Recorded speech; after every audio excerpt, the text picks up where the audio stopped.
Хүүхдийн цуврал намын зохиолч Пүрвдоржийн наран гэрэл. Томруулдаг шил.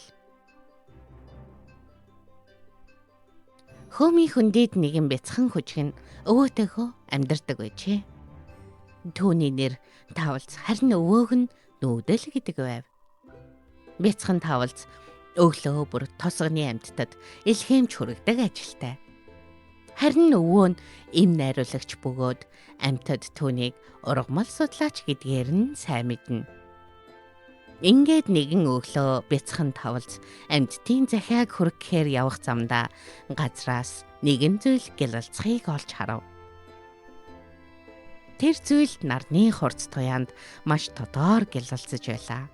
Тавалц дөхөөд харвал яг л жижигхэн тол шиг дуграг хэлбэртэй, богино хуванцар бариултай, голдоо хонхорхой зузаавтар шил байлаа. Тавалц тэр шилийг газраас авч нүдэндээ ойртуулан харвал маш жижиг зүйлс том болж харагдав. Тэгээд тэр шилээрээ газрын шавж, шүүдрийн дусал, өвсний ширхэггээд тэрч бүхэл нүдэнд үл ханзаарагдах цэцгийн дэлбэн дээр тогтсон тоосон цэрийг хүртэл томруулж харлаа. Ямар ч жижиг юмыг томоор харж болдог шилтэй болсон Тавалц ихэд баярлав. Ингээд цааш алхаж явтал замд нь нэгэн сохор номин ямар нэгэн зүйл газраас хайж байгаа харагдав. Бяцхан Тавалц түүн дээр очиод "Өглөөний минь сохор номин гой, та газраас юу хайж байгаа юм бэ?" гэж асуухад сохор номин "Өглөөний минь дээ Тавалцаа. Өнөөдөр миний азгүй өдөр бололтой. Сахалны минь ганц цагаан ус унчихлаа" гээд тэрээр үргэлжлүүлэн газар үнэрлэн хайв. Гинэт Тавалц томруулдаг шилээ олсноо санаад "Өө, та үүнд санаа зовох хэрэггүй. Надад ямар ч жижиг зүйлийг харж болдог шил байгаа" гэж хэлээд тэрээр томруулдаг шилээ гаргаж ирэн өвсөн дунд унссан сохор номны цагаан үсийг хамт хайж эхлэв. Тавалц ядах юмгүй түүний ширхэг цагаан сахлын үсийг олж харлаа. Баярлсан сохор номин түүнд ихэд талархан цааш явж одлоо. Ингээд Тавалц цааш алхаж явтал замд нь нэгэн зааны тугал голын ус руу хошуугаа дүрэн ямар нэгэн зүйл хайж байв. Бяцхан Тавалц түүн дээр очиод "Өглөөний минь зааны туглаа. Чи уснаас юу хайж байгаа юм бэ?" гэж асуухад зааны тугал "Өглөөний минь дээ Тавалцаа. Өнөөдөр миний азгүй өдөр бололтой. Сүүн шүднүүдийн минийг ус руу унчихлаа" гээд тэрээр голын чулуунуудыг тэмтчин шүдэн хайв. Гинэт Тавалц томруулдаг шилтэй гэдгээ санаад "Өө, чи үүнд санаа зовох хэрэггүй. Надад ямар ч жижиг зүйлийг харж чаддаг шил байгаа" гэж хэлээд тэрээр томруулдаг шилээ гаргаж ирэн голын усан дээгүүр гүйлхэн хайв. Мөн удалгүй Тавалц түүний унсан сүүн шүдийг олж харав. Баярлсан зааны тугал түүнд ихэд талархан цааш явж одлоо. Ингээд Тавалц цааш алхаж явтал замд нь нэгэн улаан шоргоолж ургаа хадан дээр толгой гудаан сув. Бяцхан Тавалц түүн дээр очиод "Өглөөний минь улаан шоргоолжгүй. Та юунд толгой гудаалхан суун вэ?" гэж асуухад улаан шоргоолж "Өглөөний минь дээ Тавалцаа. Өнөөдөр миний золгүй өдөр бололтой. Өөрч явсан өндгөө харанхуй хадны завсар унагчихлаа" гээд маш уртаар санаалтан толгой гудайв. Түүний ийхүү гуниглахыг хараад бяцхан Тавалц томруулдаг шилээ гаргаж ирэн хадны завсар руу тонгойн харвал дээр доор үрлнээс ч жижигхэн нэг өндөг байхыг олж харав. Баярлсан улаан шоргоолж алдсан өндгийг нь олж өгсөн Тавалцад ихэд талархан явж одлоо.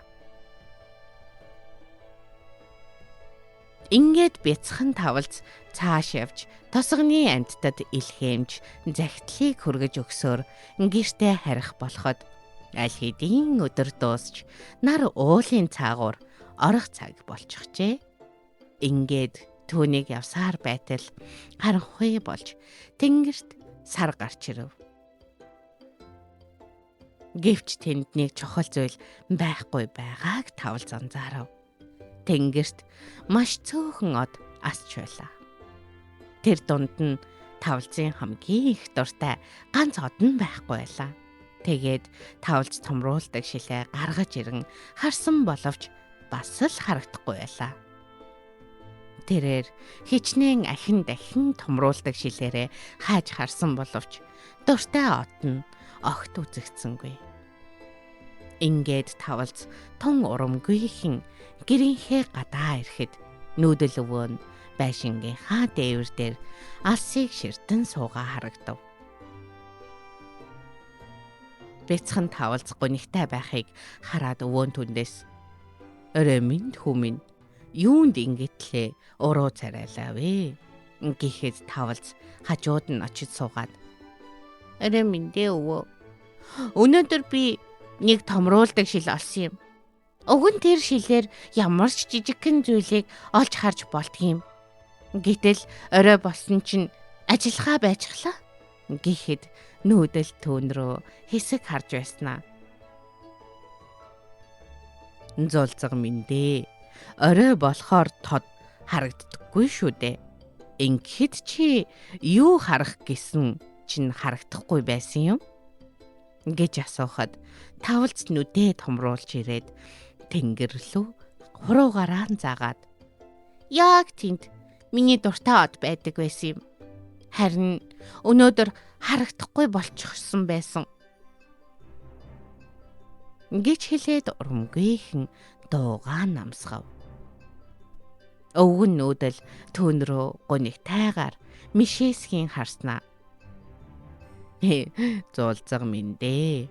Өмнө нь чамд тэр одоо хандлаа харах боломж зөндөө байсан шүү дээ. Гэхдээ чи үнэхээр хүсвэл тэр одыг харахаас илүү хажууд нь очих боломж бас байгаа шүү" гэхэд тавалцын нүд сэргэж ирснэ. "Нэрэ гэж юу? Тэгвэл тэр боломжийг би яаж олж авах вэ?" гэж асуув. Өвгөн нүүдэл түүнийг эрхлүүлэн тэврээд "Өдөр бүр чиний өмнө олон өөр боломж гарч ирсээр байдаг. Гол нь чи тэр боломжийг авахын тулд өөрийгөө бэлдсэн байх л хэрэгтэй" гэж хариулахад бяцхан тавалц мөн хэсэг эргцүүлж байснаа. "Тэгвэл надтай өдөр бүр шинэ боломж таардаг байх нэ.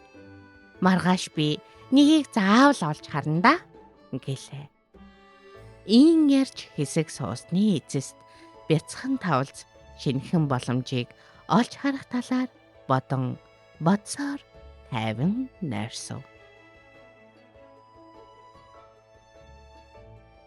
Ган үзэгтэн сэтгүүлч зохиолч Пүрэв Доржийн наран гэрэл 2021 оны 3 сарын 30.